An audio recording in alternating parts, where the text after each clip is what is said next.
जो प्रदेश के व्यापारी और बेटी की सुरक्षा में सेल लगाने का काम करते हैं, जो प्रदेश के अंदर अराजकता पैदा करके सामान्य लोगों का जीना हराम करते हैं। मेरा दायित्व बनता, मैं यहां नौकरी करने नहीं आया हूं, कतई नहीं। मैं यहां पे इस बात के लिए आया हूं कि अगर वो करेगा तो भोगतेगा भी फिर, और इसीलिए मैं यहां पे आया हूं कि हम लोग उससे लड़ेंगे। ये लड़ाई हमारी सामान्य लड़ाई नहीं है, ये प्रतिष्ठा की लड़ाई भी नहीं है। मुझे प्रतिष्ठा प्राप्त करनी होती है तो मुझसे से ज्यादा प्रतिष्ठा अपने मठ में मिल जाती है, कोई आवश्यकता नहीं मेरे लिए। लेकिन इस प्रकार के गुमराह भरे तथ्यों को लेकर क्या बातें हैं आप लोग बोलते हैं, इस प्रकार के अनावश्यक बातों की तरह आप ध्यान आकर आप इस प्रकार की चर्चाएं करते हैं। और हरदोई में घटित दुर्घटना में भी बीरे उर्फ वीरेंद्र यादव इस समाजवादी पार्टी का पूर्व जिलाध्यक्ष है। आप देखो किस प्रकार के व्यक्ति को आप जिलाध्यक्ष बना रहे हैं। इस पे आईपीसी और सीआरपीसी की कोई ऐसी धारा नहीं जो इस पे लगी हो। 28 ऐसे मामले हैं, और ऐसे नहीं कि मामले 17 से 24 के बीच के हों। इस पे पहला अपराध दर्ज हुआ था 89 में, दूसरा है 91 में, तीसरा 91 में, चौथा 91 में, पांचवा 92 में, छठा 90 में, फिर 93 में, फिर 92, फिर एक इससे पहले 98, इससे पहले 90, इसके बाद 96, 2006, 2008, 2013 में तो आप ही की गवर्नमेंट थी, 2007, 2009, 2008, 2015 में भी आपकी सरकार थी, 2016 में 302 में भी ये व्यक्ति लिप्त रहा है, 302 की भी घटना में शामिल रहा है, 388 की घटना में भी ये व्यक्ति लिप्त रहा है। इसी प्रकार से 2016 में 302 के मामले में व्यक्ति लिप्त रहा है। 2002 में यूपी गुंडा अधिनियम के अंतर्गत इसके खिलाफ कार्रवाई हुई है। ऐसे ही इसके खिलाफ फिर 2002 में भी इसके खिलाफ गुंडा एक्ट के अंतर्गत कार्रवाई हुई है। 2017 में यूपी गुंडा एक्ट के अंतर्गत इसके खिलाफ कार्रवाई हुई है, और फिर 2017 में भी इसके खिलाफ कार्रवाई हुई है।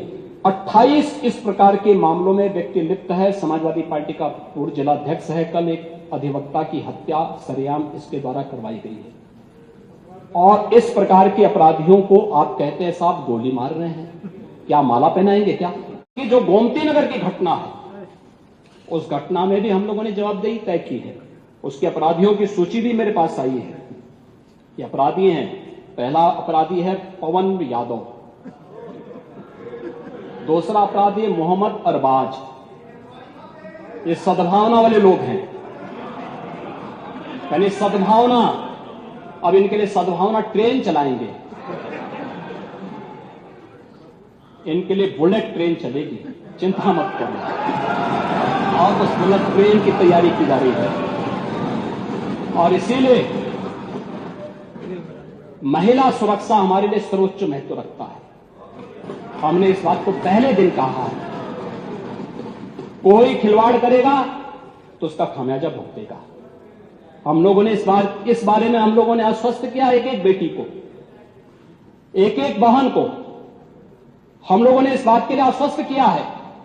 और मैं फिर इस बात को कह सकता हूं, इस घटना को हमने गंभीरता से लिया है, और गंभीरता से लेने का परिणाम है पूरी चौकी को सस्पेंड किया है, इंस्पेक्टर को सस्पेंड किया है, डिप्टी एसपी, एडिशनल एसपी और डीसीपी, इन सब को वहां से चेंज करके इनके खिलाफ भी कार्रवाई हमने प्रारंभ की है।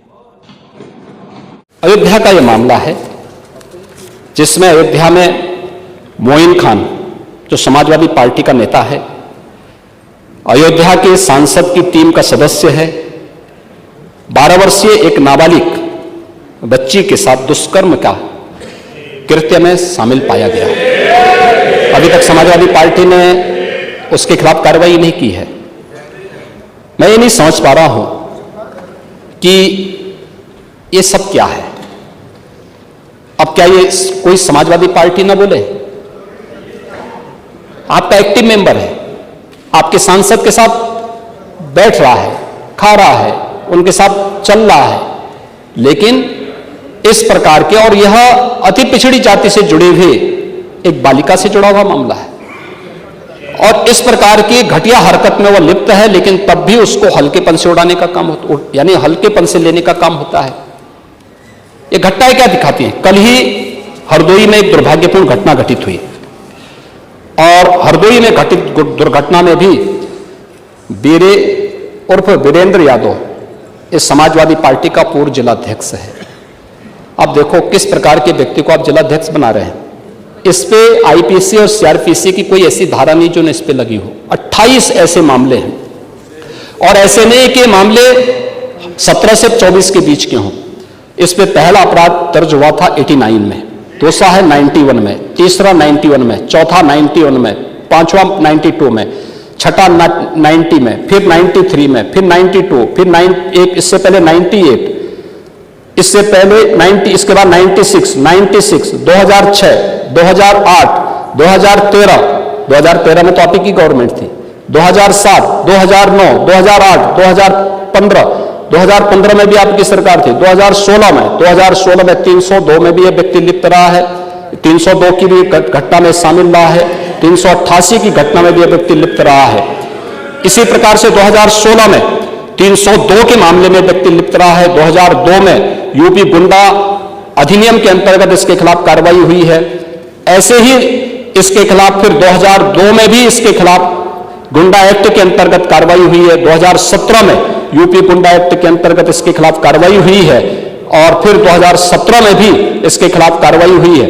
28 इस प्रकार के मामलों में व्यक्ति लिप्त है। समाजवादी पार्टी का पूर्व जिलाध्यक्ष है। कल एक अधिवक्ता की हत्या सरेआम इसके द्वारा करवाई गई है और इस प्रकार के अपराधियों को आप कहते हैं साहब गोली मार रहे हैं, क्या माला पहनाएंगे क्या?